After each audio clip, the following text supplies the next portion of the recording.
Bienvenue à tout le monde à ce webinaire organisé par la Fédération des travailleurs et des travailleuses du Québec, portant sur l'accès à l'égalité en emploi des personnes handicapées dans les organismes publics québécois. Ce webinaire souligne la Journée internationale des personnes handicapées, aujourd'hui, le 3 décembre.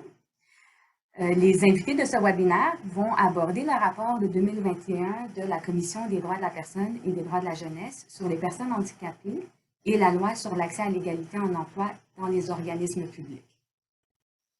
Pour présenter les points saillants du rapport et les pistes d'action proposées, nous avons l'honneur d'avoir avec nous comme panéliste M. Philippe-André Tessier, président de la Commission des droits de la personne et des droits de la jeunesse. Il est accompagné aujourd'hui de Martin Boucher, directeur de l'accès à l'égalité et des services conseils à la Commission. Après la présentation de M. Tessier, nous assisterons à un échange avec notre secrétaire général, M. Denis Bolduc, qui est aussi avec nous aujourd'hui. Enfin, on va accorder un moment pour des questions des participants et des participantes après la discussion entre nos panélistes. Nous vous invitons à fermer vos micros pendant le webinaire, sauf lorsqu'on vous donnera le tour de parole à la période de questions. Pour celles et ceux d'entre vous qui avaient besoin d'interprétation en langue des signes québécoise, on a aujourd'hui avec nous l'interprète Monique Rochereau, que vous voyez à l'écran, qui va être avec nous pendant tout le webinaire. Je vous invite à essayer de parler un peu plus lentement que d'habitude afin de lui faciliter la tâche pour l'interprétation. Ce webinaire sera enregistré, donc si vous ne voulez pas que votre visage soit dans la caméra, on vous inviterait dans l'enregistrement, pardon, on vous inviterait à éteindre votre caméra.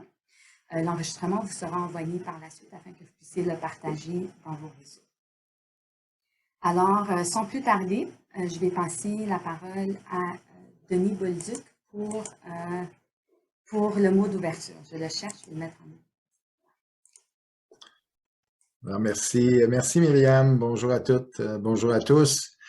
C'est un plaisir pour moi de vous accueillir au deuxième webinaire dans lequel on aborde une question d'actualité liée à l'inclusion des travailleurs et des travailleuses en situation de handicap. Myriam l'a dit, c'est la Journée internationale des personnes handicapées. Aujourd'hui, je pense que c'est une bonne façon de le souligner, avec la participation de ce webinaire. Je dirais même que c'est nécessaire de le faire. Et ça permet de mettre le focus pendant quelques heures, à tout le moins, sur des problématiques particulières qui sont reliées à la réalité des personnes qui vivent avec un handicap. J'ai fait le petit calcul, il y a quand même 8760 heures dans une année. On s'entend-tu pour dire que consacrer 24 heures là, à la question pour parler de ça, c'est quand même pas trop, là, c'est pas excessif. Moi, je suis fier du travail qui est fait à la FTQ dans le dossier des personnes en situation de handicap. C'est un travail qui est essentiel, qui est fait principalement par les membres du comité permanent de la FTQ. C'est apprécié, puis ça nous rappelle que c'est pas tout le monde qui a les mêmes opportunités dans la vie. Et donc, je profite de l'occasion pour saluer les membres du comité, dont certains sont présents avec nous ce midi. Le comité FTQ a été créé en 1989. Ça fait plus de 30 ans, donc, qu'on travaille fort pour l'inclusion des travailleuses et des travailleurs en situation de handicap. On a développé différents outils pour soutenir nos syndicats affiliés, des projets qu'on a réalisés. On est présente, la FTQ est présente au conseil d'administration de l'Office des personnes handicapées du Québec. C'est Myriam Zaidi qui nous représente à l'Office. Et on organise aussi des activités de réseautage, de sensibilisation, comme le webinaire de ce midi. On joue aussi notre rôle politique. On publie des avis adressés au gouvernement du Québec dans lesquels on revendique des mesures concrètes qui visent l'inclusion et un maintien en emploi des personnes handicapées. Et c'est justement dans le cadre de notre rôle d'acteur social, d'acteur politique du Québec que nous accueillons aujourd'hui le président de la Commission des droits de la personne et des droits de la jeunesse, Monsieur Tessier, Philippe-André. Et donc, M. Tessier va nous présenter le récent rapport de la Commission sur la loi sur l'accès à l'égalité en emploi dans les organismes publics. Il va aussi partager avec nous ses réflexions, ses commentaires concernant l'inclusion des personnes handicapées dans les organismes publics québécois. Je ne sais pas si M. Tessier va être aussi sévère que moi, mais ce que je lis dans le rapport, c'est que les organismes publics ont été poches, ont été vraiment poches en termes de progression. On a fait très peu de progrès et M. Tessier, je vous remercie d'être avec nous aujourd'hui. C'est un privilège de vous accueillir. Alors, sans plus tarder, je vous cède la parole. Merci beaucoup, M. Bolduc. Alors, donc, c'est un plaisir d'être avec vous aujourd'hui. Je veux juste, dans un premier temps, remercier les organisateurs pour cette belle invitation. C'est une belle occasion pour moi et mon collègue Martin Boucher de vous présenter le travail que la Commission fait. Et c'est surtout un bel espace de dialogue pour parler d'enjeux communs, mais aussi de solutions pour corriger les situations de discrimination en emploi. Donc, nous avons préparé un PowerPoint. Et donc, je vais demander à Martin de le mettre en mode plein écran. Ça va être plus agréable pour tout le monde, si possible. Simplement pour vous dire que, et je passe rapidement sur le plan de présentation, et j'attends que Martin puisse changer la fenêtre. Donc, la mission de la Commission, vous connaissez sans aucun doute le rôle de la Commission, pendant qu'on réussit à régler le petit problème de PowerPoint. La mission de la Commission, vous le savez, c'est d'assurer le respect et la promotion des principes qui sont énoncés dans la Charte des droits et libertés de la personne du Québec. Et pour ce qui nous intéresse aujourd'hui, en matière d'accès à l'égalité en emploi, la Commission est responsable de l'application de la partie 3 de la Charte, celle qui vise les programmes d'accès à l'égalité en emploi, ainsi que la loi sur l'accès à l'égalité en emploi dans les organismes publics. Et là, je vais juste m'assurer si le PowerPoint marche. Non, il ne fonctionne toujours pas, c'est pas grave. Donc, pour ce qui est des paramètres... Excusez, André, un instant. Madame Zaidi, est-ce que vous pouvez m'aider? Alors, les écrans ne fonctionnent pas bien. OK, je vais... Excusez, Philippe André. C'est correct. Alors, donc, comme j'étais à l'étape de la présentation de la commission, je pense que les membres présents, les participants présents connaissent bien le rôle. Et je précise également que le PowerPoint sera accessible à la suite de la conférence. On vous en remettra copie, donc vous pourrez en prendre connaissance à tête reposée. Un petit mot sur le droit à l'égalité. On parle souvent de la Charte pour toutes sortes de raisons, mais un des fondements de la Charte, c'est le droit à l'égalité, c'est son article 10. Je ne vous le lis pas, mais il faut se rappeler que pour qu'il y ait discrimination au sens de l'article 10, il faut 3 éléments. Et donc, ces 3 éléments-là, c'est une distinction, une exclusion, une préférence, qui est fondée sur un des 14 motifs. Aujourd'hui, on va mettre l'emphase sur le motif handicap ou l'utilisation d'un moyen pour pallier au handicap. Donc, je vais revenir sur cette définition-là plus tard. Et qui a pour effet de compromettre le droit à la pleine égalité dans la reconnaissance et l'exercice d'un droit ou d'une liberté de la personne protégée par la Charte.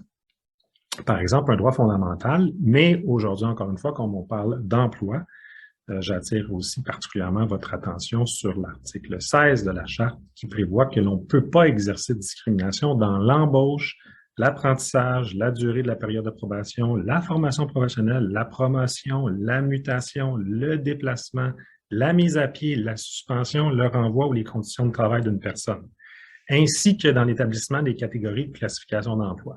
Donc, l'article 16 de la Charte, un article quand même assez englobant pour tout ce qui est les aléas de la vie au travail, du début à la fin. Et donc, je passe à la étape suivante.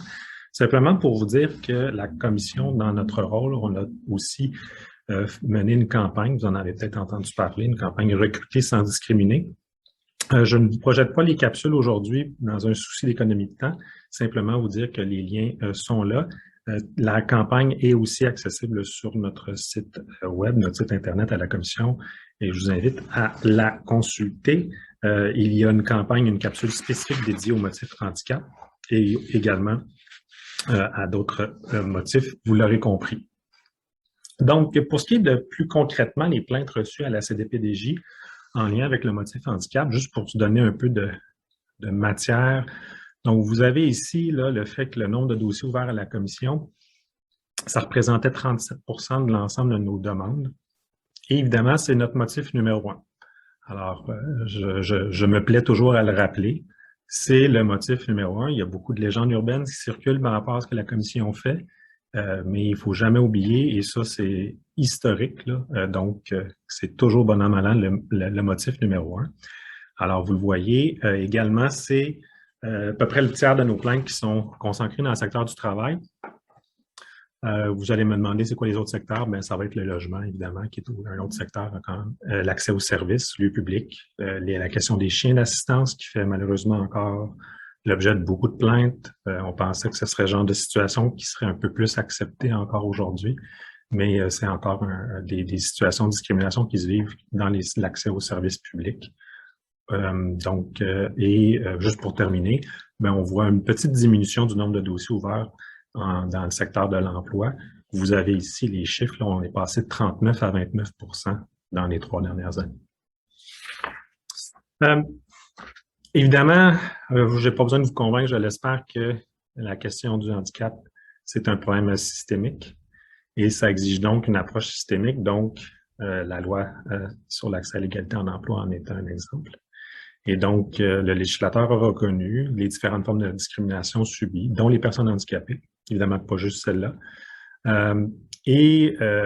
Pour contrer les effets de ces situations-là, ben, on a décidé, le législateur québécois a décidé d'avoir une approche systémique à travers les programmes d'accès à l'égalité en emploi qui ont été introduits à la Charte dans les années 80, mais de façon plus spécifique, là, la loi sur l'accès à l'égalité, elle est venue en 2000.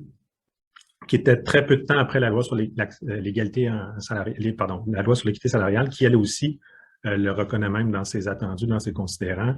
On célèbre les 25 ans, je pense, c'est bien ça, les 25 ans de la loi sur l'équité salariale. Donc, même chose, discrimination systémique salariale envers les femmes.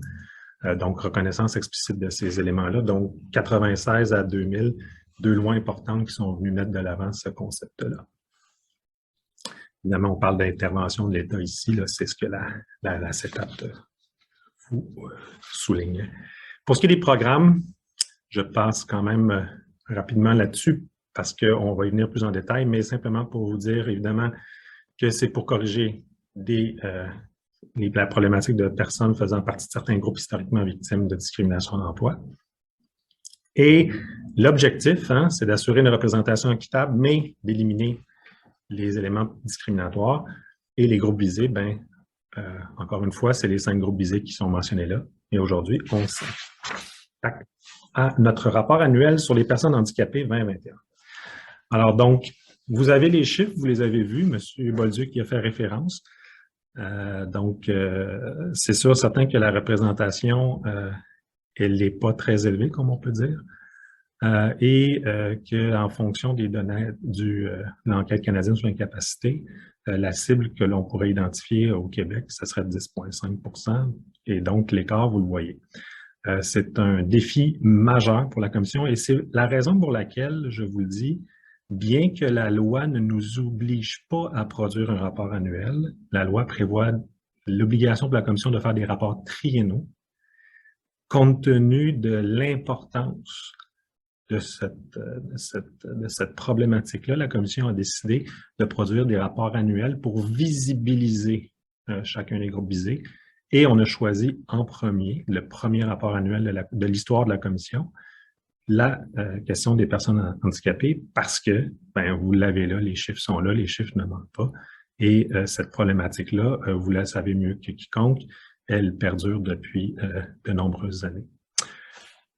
Les enjeux spécifiques, il y a beaucoup de choses que je veux vous dire aujourd'hui, donc il y a des choses sur lesquelles, encore une fois, je vais passer peut-être plus rapidement. Mais un des enjeux, c'est la question de la définition de personnes handicapées versus personnes en situation de handicap, une définition contenue à la loi sur l'accès à l'égalité qui renvoie à la loi visant à assurer l'exercice, versus une définition prévue à l'article 10 de la Charte auquel j'ai fait référence tout à l'heure, qui est la personne en situation de handicap. Donc, une définition plus restreinte, plus restrictive et une définition plus large, plus englobante. Un autre élément sur lequel on entend souvent parler, les mesures d'accommodement. Donc, ce sont des enjeux aussi auxquels on fait toujours face. Les questions de sources statistiques, les questions d'auto-identification et la question d'administration et de contenu de questionnaires médicaux pré-embauche, qui ont d'ailleurs fait l'objet, là, la petite capsule tout à l'heure, le recruter sans discriminer, elle était particulièrement sur cette question-là qui demeure une source de plainte importante à la Commission en vertu de l'article 18.1 de la Charte. Les obstacles en emploi de leur côté, hein, on le sait, il y a des obstacles physiques, organisationnels et comportementaux. Je passe rapidement là-dessus pour vous dire que tous ces éléments-là font l'objet, là, je vous parlais tout à l'heure, d'accessibilité au lieu, d'emploi, mais également de comportement envers les personnes en situation de handicap. Donc, les trois thématiques, chez nous, ça fait l'objet de soit de situations de plainte ou de situations de suivi en vertu de la loi sur l'accès à l'égalité en emploi. Pour ce qui est des solutions que la Commission met de l'avant par rapport aux problématiques identifiées, bien, ce qu'on tente de faire, évidemment, c'est de voir à l'harmonisation des définitions. Donc, la définition de l'article 10 de la Charte et la définition de la loi sur l'accès à l'égalité en emploi. On veut s'assurer que les employeurs soient bien outillés pour la question de l'auto-identification qui demeure quand même des fois un peu nébuleuse, un peu mal comprise. Et évidemment, une autre recommandation importante de la Commission qui est de recommander que le questionnaire médical pré-embauche soit administré uniquement après l'offre d'embauche. Donc, ça évite, comme on dit en bon français, le screening, le tamisage des mauvaises candidatures parce que on va se le dire, on veut protéger le dossier SST en ne recrutant pas des personnes qui pourraient potentiellement avoir mal au dos ou peut-être être déprimées dans la vie. On recherche souvent, trop souvent, même l'employé parfait, encore là, des guillemets, selon des standards quelque peu stéréotypés.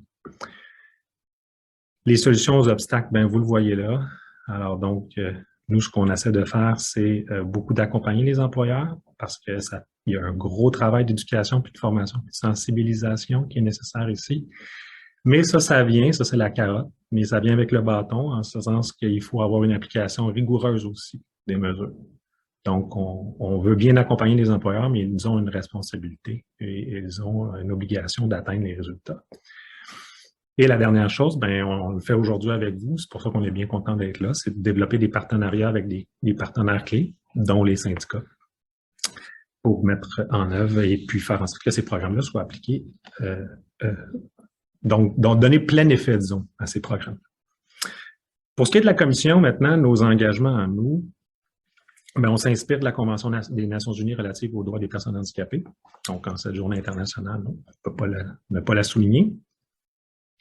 Et je le disais, là, donc, on veut mettre vraiment l'accent sur l'imputabilité des employeurs, sur les résultats, la reddition de comptes et, le cas échéant, la judiciarisation de dossiers. On veut aussi continuer à faire les recherches avec d'autres partenaires gouvernementaux, notamment sur la question des obstacles persistants en emploi pour les personnes handicapées. Et donc, ça, c'est un peu là, nos engagements. Mais on a aussi des recommandations.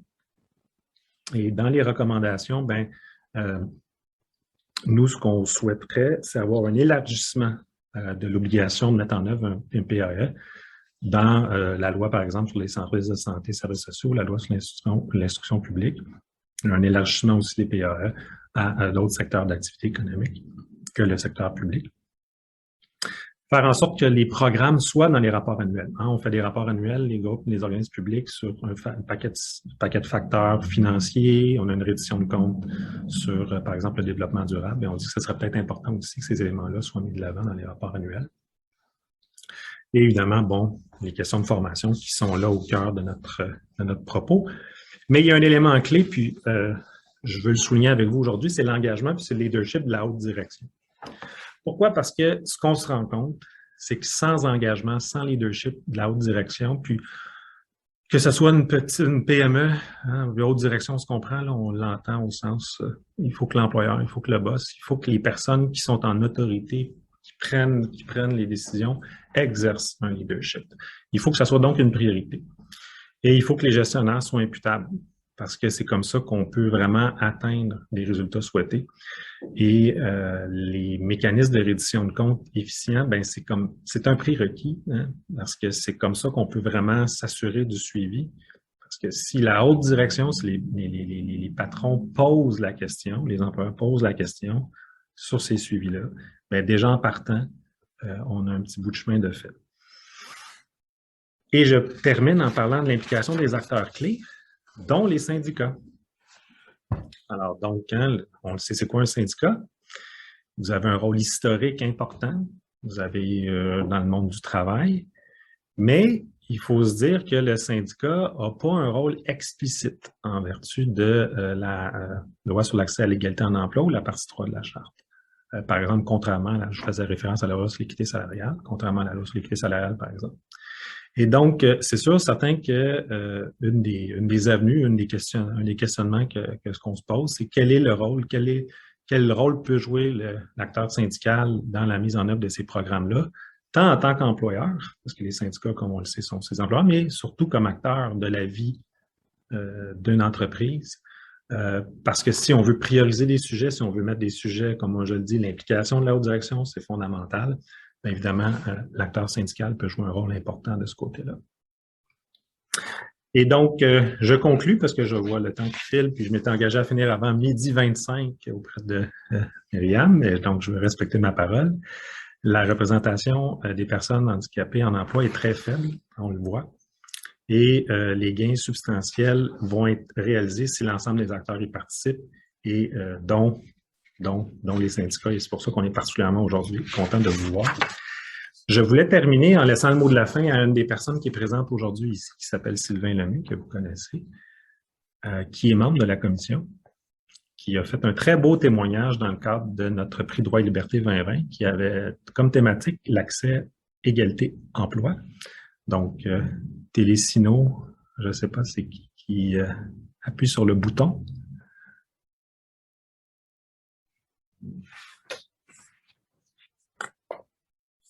Merci beaucoup.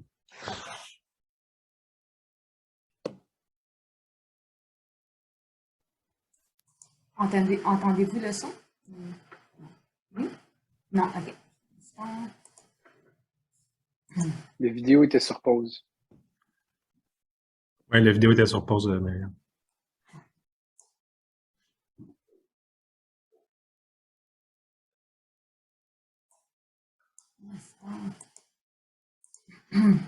Pardon.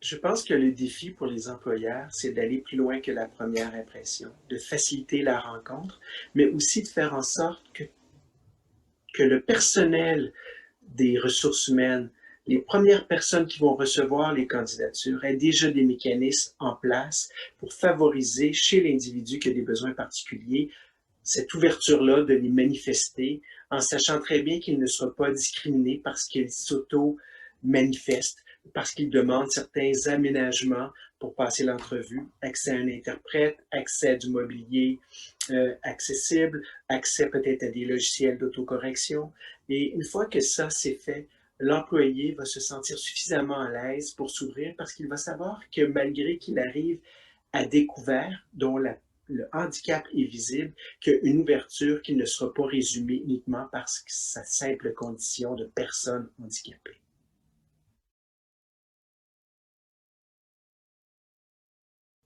La richesse d'un individu avec toutes les composantes qui sont siennes est un gage de plus au sein d'une entreprise. Avoir quelqu'un dans un café qui a peut-être une déficience intellectuelle et qui devient la porte d'entrée de l'accueil, le sourire le matin va faire la différence entre ce café-là et le café de l'autre côté de la rue. Réfléchir à l'idée que d'avoir un employé qui a une déficience sensorielle, qui est sourd et qui utilise la LSQ, communiquer avec lui nécessite une réflexion qui va peut-être servir aussi à l'ensemble des gens qui travaillent au service à la clientèle quand ils vont parler avec des personnes malentendantes au téléphone, d'être sensibles à cette réalité-là parce qu'ils ont été sensibilisés à la réalité du collègue ou de la collègue qui fonctionne en LSQ, langue des signes du Québec. Il faut miser sur l'idée que l'individu, il a des défis et que le rôle de l'employeur, c'est de regarder comment ces défis-là peuvent être rencontrés au sein de son entreprise et après coup, mesurer les effets positifs et non pas seulement la dépense qui peut trop souvent être associée à l'idée d'embaucher des personnes handicapées.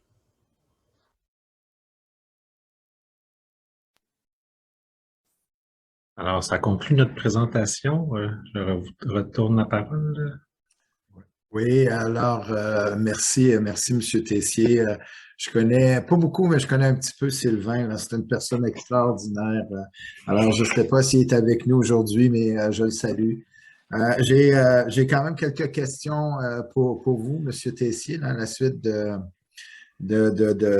la présentation que vous venez nous faire. Là. On constate que les organismes publics sont plutôt timides là, concernant la question.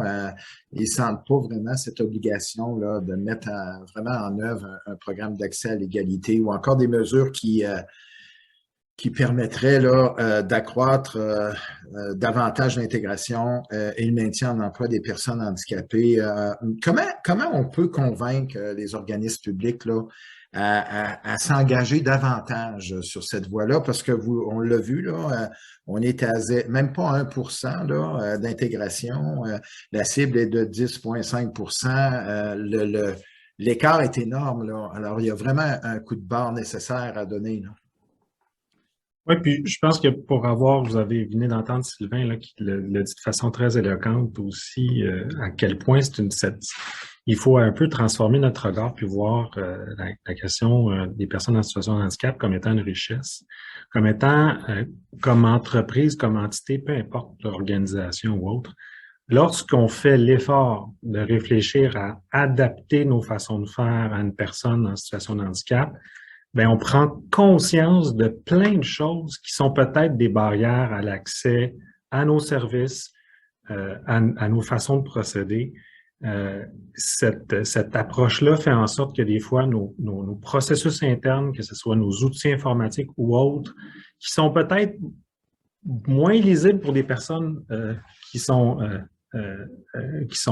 pas en situation de handicap, ben finalement, on se rend compte en travaillant avec des collègues qui ont d'autres genres d'enjeux ou d'autres problématiques qu'il y a toutes sortes d'enjeux ou d'angles morts qu'on n'avait pas vus.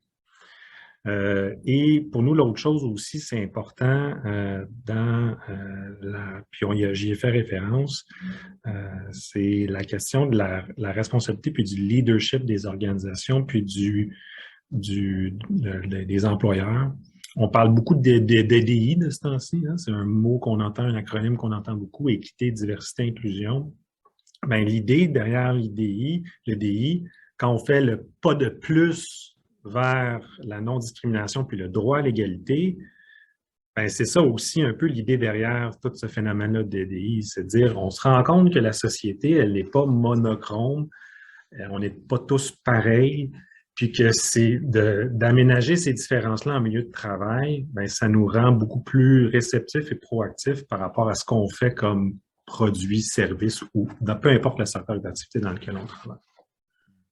On dit souvent, ben, quand vient le temps d'agir, on pointe souvent vers le gouvernement. Là.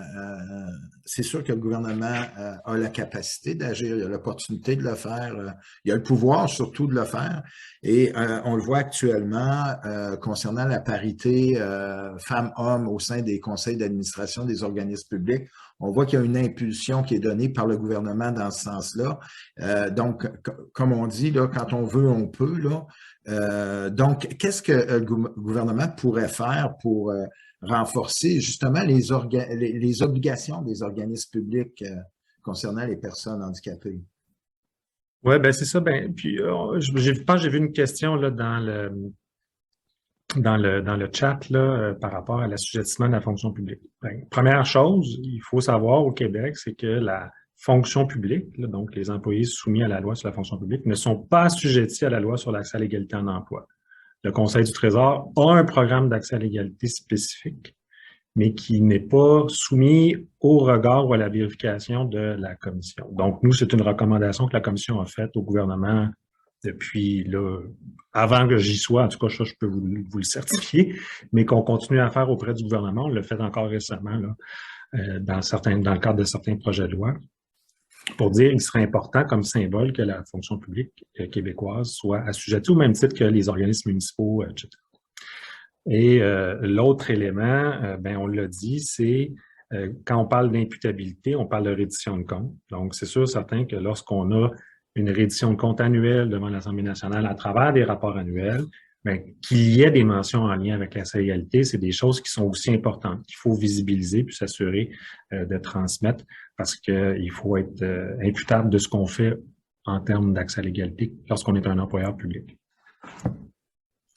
Vous adressez régulièrement des recommandations, là, vous venez de le dire, là, aux législateurs pour que la situation s'améliore.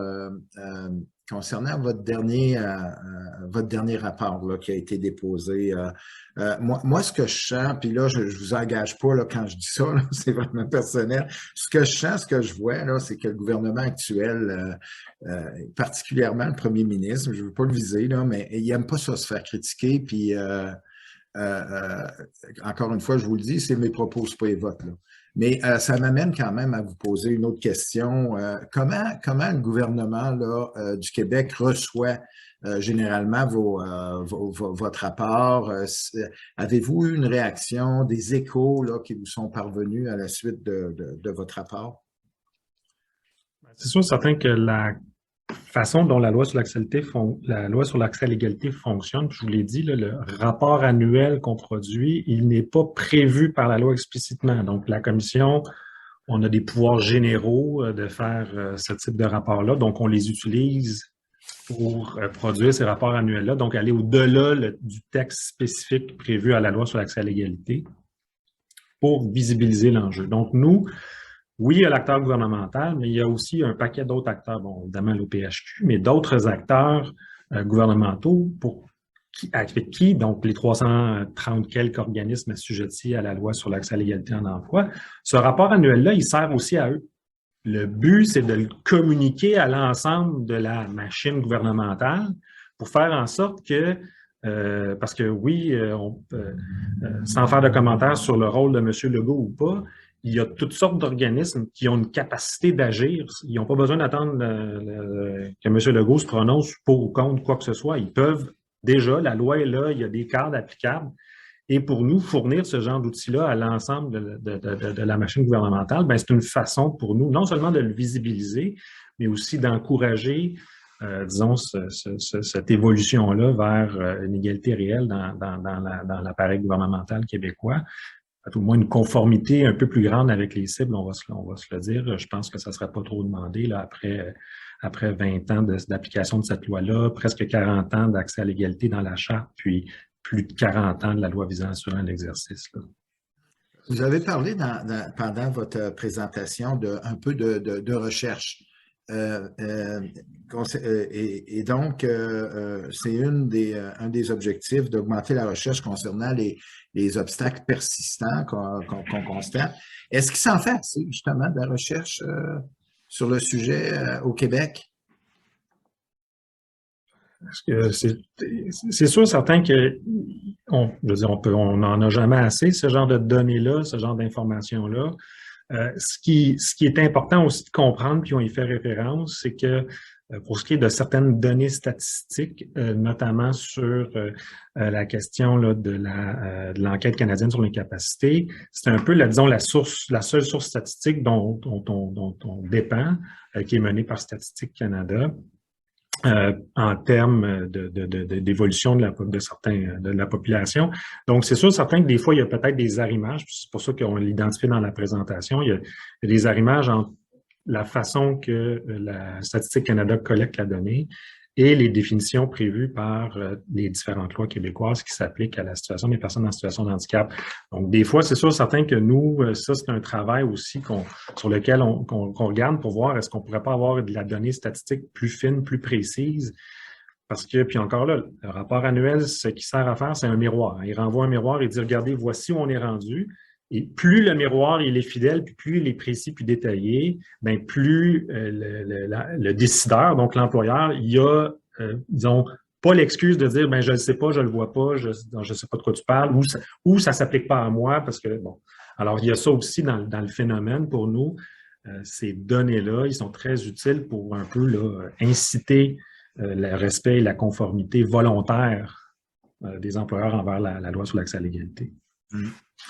L'embauche, on le sait, hein, ça relève du droit de gérance de l'employeur, mais les syndicats, ben, dans les milieux syndiqués, peut-être les syndicats peuvent jouer un rôle là pour améliorer l'accès à l'emploi des personnes handicapées. C'est quoi le rôle là qui peuvent, comment ils pourraient donner un coup de pouce là?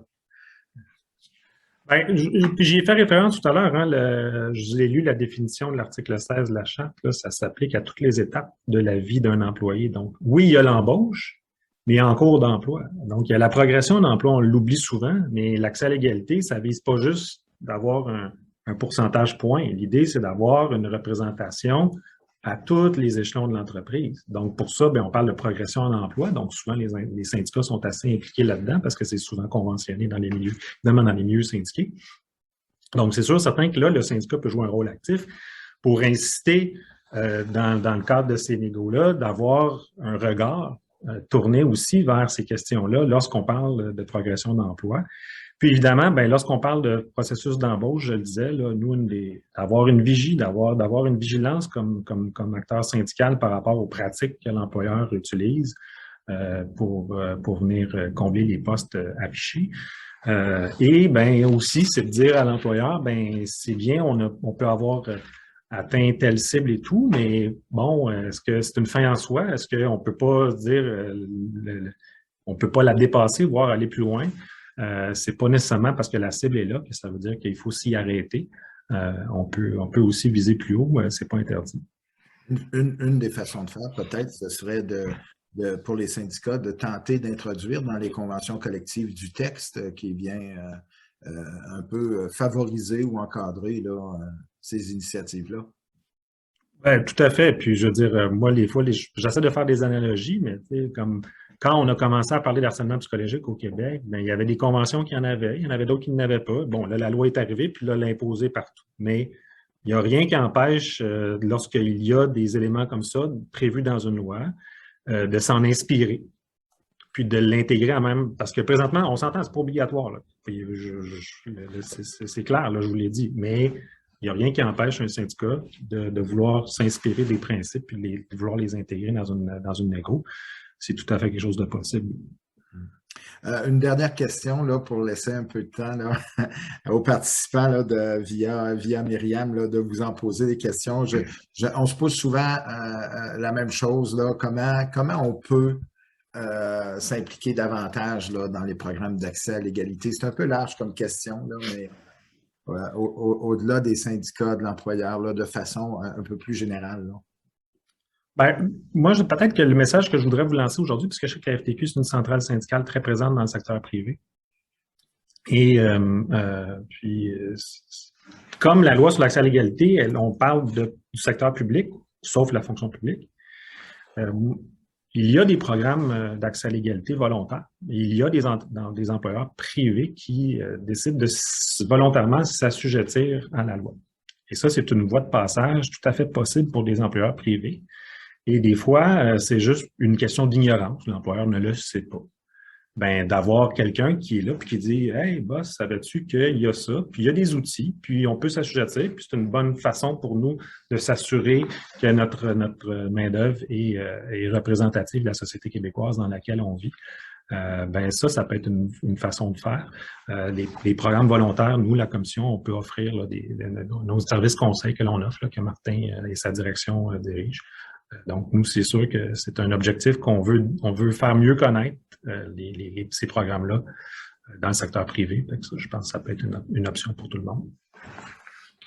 Ben, merci, merci, M. Tessier. Je vais laisser Myriam diriger les quelques 15-20 minutes là, qui restent à la rencontre. Alors, Myriam.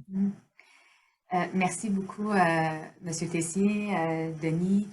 Donc, on va prendre maintenant les questions de la salle. Donc, on vous inviterait à lever votre main si vous avez une question à poser. Si vous avez un problème de micro, vous pouvez l'écrire dans le clavardage et je peux essayer de la lire si elle n'est pas trop longue, parce que là, je vois que David en a écrit quand même une assez longue. Je vais essayer de la lire, mais on vous inviterait vraiment à prendre le micro. Ça nous permettrait de vous entendre là-dessus. Puis, les questions que vous poseriez, ben, c'est pas obligé d'être des questions juste pour la commission, ça peut être des questions aussi pour M. Bolduc. Donc, gênez-vous surtout pas. Donc, je vais briser la glace avec une question qui est déjà écrite ici. Donc, c'est de David. Vous avez répondu à sa première, ça c'est sa deuxième question. Vous avez parlé d'imputabilité de la haute direction pour assurer l'égalité réelle des personnes handicapées ou en situation de handicap. La CDPDJ envisage-t-elle parfois d'utiliser ses pouvoirs en matière pénale, articles 134 à 136 de la Charte, et de viser des personnes en autorité et responsables de la discrimination systémique? Et là, on a l'article qui est là, donc commet une infraction qui contrevient aux articles 10 et 19 ou au premier alinéa de l'article 48. C'est très légal comme question. Si une personne morale, bon, il y a l'article qui est là, donc je ne sais pas si vous voulez que je lise ou si vous pouvez répondre sans que j'aille dans les détails. Merci, M. Tessier. Oui, ben, je ne pourrais pas trop développer sur cette question-là, puis je m'en excuse à l'avance, là, parce que je voulais vous parler aujourd'hui de la loi sur l'accès à l'égalité en emploi. Ce que je peux vous dire, c'est que la loi sur l'accès à l'égalité en emploi, elle prévoit des mécanismes très clairs pour ce qui est de l'atteinte d'un résultat. Et la Commission, dans les 2 ou 3 dernières années, je dirais plus 3, Martin, mettons 4 même, on a fait un virage où ce qu'on a demandé aux employeurs, puis évidemment, je parle des employeurs assujettis, là, les 330 quelques organismes. Ce qu'on a dit, c'est la responsabilité d'atteindre les cibles, c'est votre responsabilité comme employeur. C'est pas la responsabilité de la commission. Nous, on n'est pas l'employeur. On peut pas vous dire qui est engagé ou pas engagé. On n'est pas sur les comités d'embauche. Nous, notre travail, c'est de vous dire, voici où vous êtes rendu dans vos cibles, puis donc, je le redis, là, de vous présenter un miroir en disant, voici où vous en êtes rendu, et de vous formuler des recommandations et de faire des suivis pour atteindre les cibles. Mais une fois que ces éléments-là sont mis de l'avant et que l'employeur fait défaut d'agir ou n'agit pas avec tout, disons, l'enthousiasme requis, ou nous, ce qu'on veut bien faire comprendre aux employeurs, c'est le message qu'on a envoyé avec tous les nouveaux outils de gestion qu'on a mis en place. On a mis ça complètement en ligne, on a informatisé ça pour faire en sorte que ce soit plus facile pour les employeurs d'avoir rapidement leurs données, leurs chiffres, avoir justement ce retour, que ce miroir-là ne soit pas décalé dans le temps pour qu'ils puissent agir. Bien, ça, pour nous, ça, c'est la clé du succès parce que c'est là où l'employeur se responsabilise. C'est là où il se rend compte que c'est son problème à lui, c'est son enjeu à lui, c'est son obligation à lui. Et que nous, lui, on va être là pour le surveiller, lui renvoyer ce miroir-là. Et s'il faut, saisir les tribunaux par rapport à ça. Mais l'idée, c'est d'assurer la conformité sans avoir recours aux tribunaux, on se comprend. C'est toujours ça l'objectif. Mais les tribunaux, si nécessaire. Donc, on veut garder les tribunaux comme dernier recours. Ouais. Et là, je pense que j'ai une question, je ne suis pas sûre parce que c'était un applaudissement. Il y avait une personne qui avait... ça devait être pour le message de Sylvain. Ah oui, c'est ça. Je sais. Ah, la main se lève de nouveau. Je ne sais pas si... ouais. La difficulté à voir... OK, bon, ben il y a... Ah, je vous entends. OK. Oui, je vous... Je m'excuse, là, je ne trouvais pas ma main. OK, moi, je me demandais, on parle d'inclusion de personnes handicapées, qui sont en situation de handicap et tout, mais est-ce qu'il existe des incitatifs pour les employeurs pour pouvoir les engager? Tu sais, avoir des outils pour les aider à les intégrer, peut-être même une aide financière, parce que ça demande du temps à l'employeur. Je me pose ces questions-là. Est-ce qu'il y a des incitatifs existants pour les employeurs? Merci. Ben, là, je suis moins un spécialiste des incitatifs des employeurs. Je peux dire que pour moi, je sais, puis je sais qu'il y a la stratégie. Et là, Martin, je ne sais pas si tu veux m'aider, mais il y a la stratégie là, déployée par le MTES là, sur l'engagement. Peut-être, Martin, tu veux. Oui. Il y a différents programmes qui sont en place, mais c'est plus mis en place avec soit Emploi Québec ou avec l'OPHQ. Alors, c'est souvent des programmes de stagiaires ou d'intégration à l'emploi. Ça peut être aussi des employeurs. Mais il y en a au privé, c'est certain, puis il y a une incitatif au niveau financier. Au niveau public, ben, on ne double pas les paiements. Alors, je sais qu'il n'y a pas d'incitatif nécessairement au niveau financier, point de vue monétaire. Par contre, il y a beaucoup de programmes pour faciliter l'intégration en emploi. Exemple, pour les organismes publics, la Ville de Montréal a un programme de stagiaires, 50 stagiaires, je pense qu'ils embauchent à chaque année. Alors, ce sont des gens qui sont membres des groupes visés ici par la loi, puis qui ont une chance au moins d'acquérir un stage de 6 mois. Ce sont des professionnels, majoritairement des personnes handicapées et des minorités visibles. Et comme ça, après leurs 6 mois, ils ont déjà une expérience. Plus de la moitié sont embauchés par la Ville. Alors, ils restent avec l'institution. Ça fait que oui, il existe des programmes. Il y en a au privé, il y en a au public, mais c'est sous différentes formes. D'accord, merci. Merci. Puis, nous, on réagit quand il y a des nouvelles stratégies nationales pour l'intégration et le maintien en emploi des personnes handicapées au Québec. Et il y a des mesures, évidemment, mais c'est pas suffisant. Là aussi, il y a beaucoup de place à l'amélioration. Alexandre Demers. Merci beaucoup. Vous m'entendez bien? Super, merci. Donc, Alexandre Demers du syndicat Unifor. Je suis le président du comité des travailleuses et travailleurs ayant des incapacités. J'essaie de parler pas trop vite, donner un break à Mme Rochelot en même temps. Donc, ma question va comme suit. Chez nous, on a des entreprises qui sont autant au niveau provincial que du ressort du fédéral aussi. Ce qui complique un petit peu les choses parce que les employés sont situés au Québec et là, c'est toujours le savoir à qui on doit se référer, puis comment que ça fonctionne, puis par qui qu'on doit passer. Je sais, puis on travaille très bien avec Sylvain qui fait un excellent travail quand on est en rencontre avec la FTQ, avec Myriam, qui elle-même fait un excellent travail de concertation de tout le monde ensemble. Quels sont les moyens pratiques que l'on peut prendre, autant au provincial, c'est de vous contacter, mais aussi au fédéral, si vous êtes en mesure de nous assister là-dessus, M. Tessier, pour nous guider un petit peu sur comment qu'on peut y aller. Là, puis Martin, tu pourras m'aider aussi là-dessus, mais ce que je peux vous dire, c'est que c'est sûr qu'il y a une loi au fédéral, c'est la loi sur l'équité en matière d'emploi. Elle n'a pas le même nom, mais les finalités là, sont quand même généralement les mêmes. Et l'assujettissement des entreprises là, de compétences fédérales, là, donc assujetties au Code canadien notamment, là, donc Code canadien du travail, vont avoir à suivre ces règles-là. Et c'est la Commission canadienne, Martin, qui va avoir donc son mot à dire, mais je te laisse compléter. Oui. Alors, ça s'applique surtout aux entreprises privées, ça. Alors, parce que les entreprises privées, s'ils font affaire avec le gouvernement fédéral, il peut arriver qu'ils demandent d'appliquer un programme d'équité en emploi. Alors, sur les entreprises qui sont de juridiction fédérale, comme les banques, par exemple, alors, pas les caisses, mais les banques, alors les grandes sociétés de transport, ou Air Canada, par exemple, c'est vraiment, nous, on dit, ben, c'est avec le fédéral.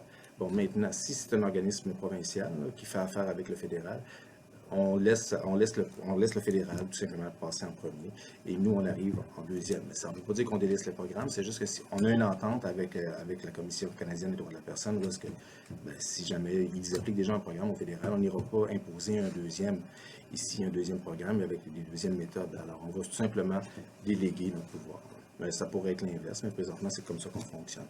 Pour les organismes publics, ça ne s'applique pas. Alors, s'ils sont assujettis à une loi, ils sont assujettis à une loi. Alors, c'est voilà.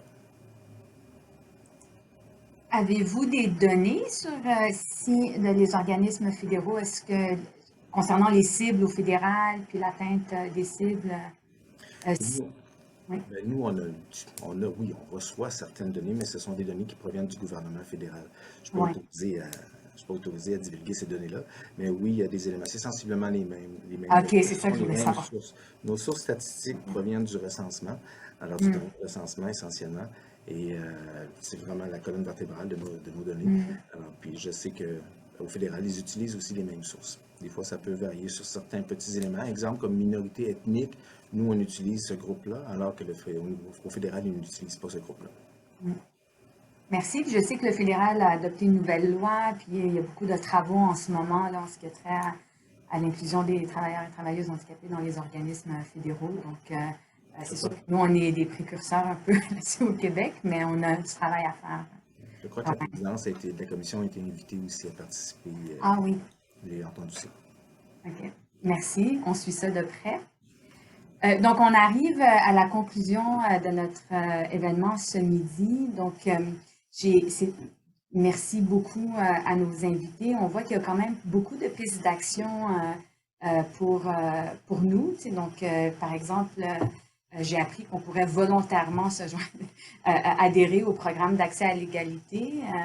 On manque de données au Québec, donc ça serait intéressant aussi de revendiquer d'avoir des données statistiques aussi québécoises. Beaucoup de pistes d'action pour nous. Puis, il y a une conjoncture en ce moment, on entend beaucoup parler de rareté de main-d'œuvre qui pousse les employeurs peut-être à réfléchir différemment. Donc, il y a l'adoption de plusieurs programmes d'équité, de diversité et d'inclusion. Donc, vraiment, je pense qu'il y a un momentum pour continuer ce travail-là. Et selon votre rapport, j'ai lu que vous aviez, dans vos engagements, c'était de développer justement des partenariats, comme vous l'aviez mentionné, M. Tessier. Donc, c'est vraiment, je pense que c'est le début peut-être pour nous d'un partenariat dans ce dossier-là, parce que c'est un dossier qui est important pour la Fédération. Donc, avant de vous laisser, je voudrais remercier évidemment nos invités et la Commission pour la collaboration dans l'organisation de l'événement et pour le travail important que vous faites pour l'inclusion des personnes handicapées dans la société québécoise. Donc, merci d'exister et de continuer à faire votre travail. J'aimerais aussi remercier Denis Bolduc pour son implication et son appui continu dans ce dossier auprès de notre chère fédération. Un grand merci surtout aux participants et participantes et donc plusieurs militants et militantes syndicaux, des membres de notre comité permanent aussi. Il y a eu une belle participation à ce webinaire, beaucoup d'inscriptions. Donc, j'aimerais aussi remercier l'équipe qui a organisé à la FTQ cet événement-là, donc Manon Fournier qui vous a envoyé plusieurs courriels et Isabelle Garot, conseillère politique responsable de ce dossier-là aussi. Donc, on espère vous voir à nos prochains événements. On va vous envoyer des informations quand on en organisera d'autres. C'est un dossier quand même actif à la FTQ, donc restez à l'affût pour d'autres événements et d'autres activités et d'autres outils. Puis on vous partagera aussi plus tard la présentation PowerPoint, les différents outils développés par la Commission, puis aussi ceux développés par la FTQ. Donc, merci tout le monde. Je vous souhaite une bonne fin de journée, bonne fin de 3 décembre. Merci. Merci tout le monde. Merci, Madame Rochelot. Merci. Merci, M. Tessier, Mme Rochelot. Merci tout le monde. Bonne fin de journée.